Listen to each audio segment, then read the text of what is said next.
नमस्कार। खाद्य लेबलिंग श्रृंखला के दूसरे एपिसोड में आपका स्वागत है। इस एपिसोड में हम आज पोषण लेबल के अनुभागों के बारे में विस्तार से जानेंगे और समझेंगे कि उनका उपयोग कैसे करना है। इस क्रम में हम सबसे पहले सर्विंग साइज के बारे में बात करेंगे। यह एक मानकीकृत मान है जिसे आमतौर पर कप या ग्राम में दर्शाया जाता है, जो निर्धारित सेवन मात्रा के बजाय आम खपत मात्रा को दर्शाता है। जैसे कि FDA स्पष्ट करता है, सर्विंग साइज एक संदर्भ बिंदु के रूप में कार्य करता है, न कि आहार संबंधी अनुशंसा के रूप में। कैलोरी और पोषक तत्वों की व्यक्तिगत जरूरतें लिंग, आयु और स्वास्थ्य जैसे कारकों के आधार पर अलग अलग होती हैं। हालांकि सर्विंग साइज को समझना सूचित उपभोग विकल्पों को सशक्त बनाना है। उदाहरण के लिए, यदि सूप के कार्टून में 4 सर्विंग है तो आधे कार्टन का सेवन करने के लिए सूचीबद्ध कैलोरी, चीनी, सोडियम आदि को दोगुना करना आवश्यक है, ताकि दैनिक मूल्यों के सापेक्ष सही पोषक तत्व सेवन को समझा जा सके। अब हम कैलोरी के बारे में जानेंगे। लेबल प्रति सर्विंग ऊर्जा सामग्री को मापता है।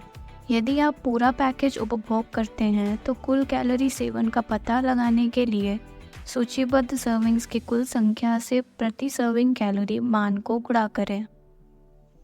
दैनिक मूल्य प्रतिशत एक मानक 2000 कैलोरी आहार पर आधारित है।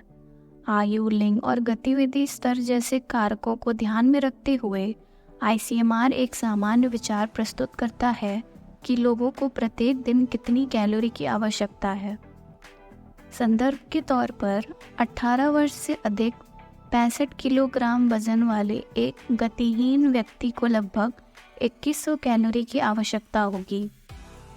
समान उम्र लेकिन 55 किलोग्राम के आसपास हल्के वजन वाली एक गतिहीन महिला को प्रतिदिन लगभग 1600 कैलोरी की आवश्यकता हो सकती है। यह याद रखना महत्वपूर्ण है कि ये केवल अनुमान है। कुछ लोग जैसे गर्भवती महिलाओं, स्तनपान कराने वाली महिलाएं और एथलीटों को अधिक कैलोरी की आवश्यकता होगी, और वहीं जो लोग अधिक वजन या मोटापे से ग्रस्त हैं, उन्हें स्वस्थ वजन प्राप्त करने के लिए कैलोरी में कटौती करने की आवश्यकता हो सकती है। अब चलिए हम पोषक तत्व के बारे में जानते हैं। पोषण लेबलिंग में कुछ मुख्य पोषक तत्व स्वास्थ्य को प्रभावित करते हैं, इसलिए फाइबर, विटामिन और खनिजों से भरपूर खाद्य पदार्थों की तलाश करें जिनमें वे पोषक तत्व ज़्यादा हों जिन्हें हम ज़्यादा मात्रा में लेना चाहते हैं, और सोडियम, कुल वसा, संतृप्त और ट्रांस वसा, कोलेस्ट्रॉल और अतिरिक्त शर्करा कम हो जिन्हें आप सीमित करना चाहते हैं।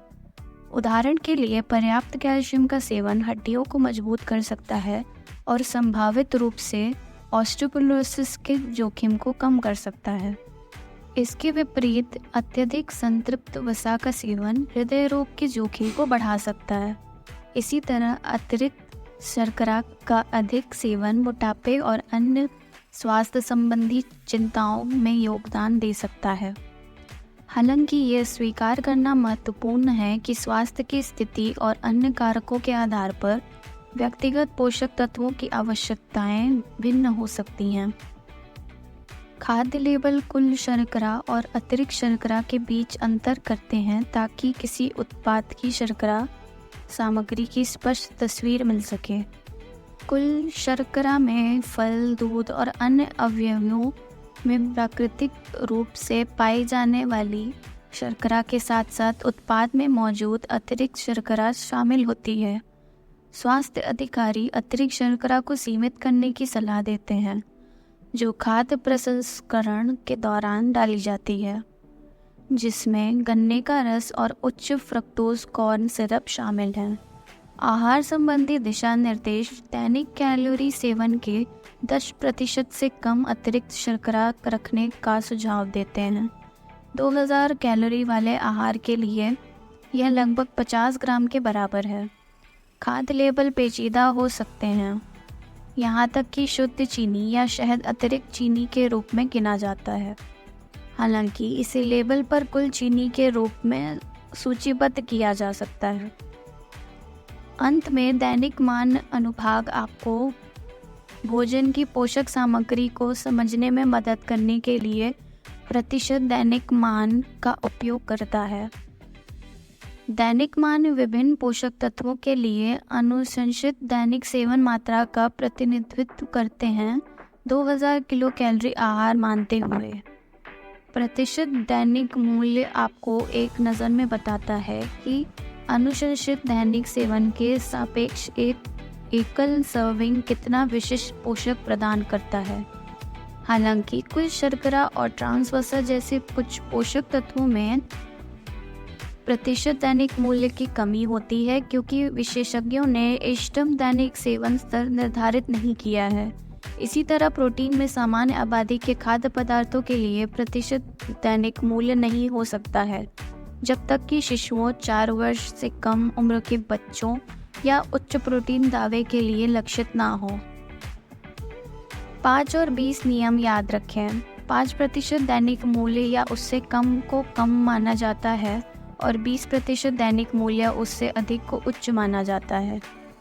जानकारी का लाभ उठाकर उपभोक्ता आहार fibre, vitamin D, calcium, iron और पोटेशियम जैसे आवश्यक पोषक तत्वों से भरपूर खाद्य पदार्थों की आसानी से पहचान कर सकते हैं और वे खाद्य पदार्थ जो वांछनीय तत्वों में कम और संभावित रूप से कम अनुकूल तत्वों जैसे संतृप्त वसा, सोडियम और अतिरिक्त शर्करा में अधिक हैं, उनको भी पहचान सकते हैं। FDA लाभकारी पोषक तत्वों के लिए उच्च प्रतिशत दैनिक मूल्य वाले खाद्य पदार्थों और कम वांछनीय पोषक तत्वों के लिए कम प्रतिशत दैनिक मूल्य वाले खाद्य पदार्थों को प्राथमिकता देने की सिफारिश करता है। यह दृष्टिकोण उपभोक्ताओं को सूचित आहार विकल्प बनाने में सक्षम बनाता है, जो समग्र स्वास्थ्य और कल्याण को बढ़ावा देते हैं। अधिक जानकारी के लिए आप हमारी वेबसाइट www.nutritioninformatics.info पर जा सकते हैं या आप हमें nutritioninformatics@fhts.ac.in पर ईमेल के जरिए संपर्क कर सकते हैं। धन्यवाद।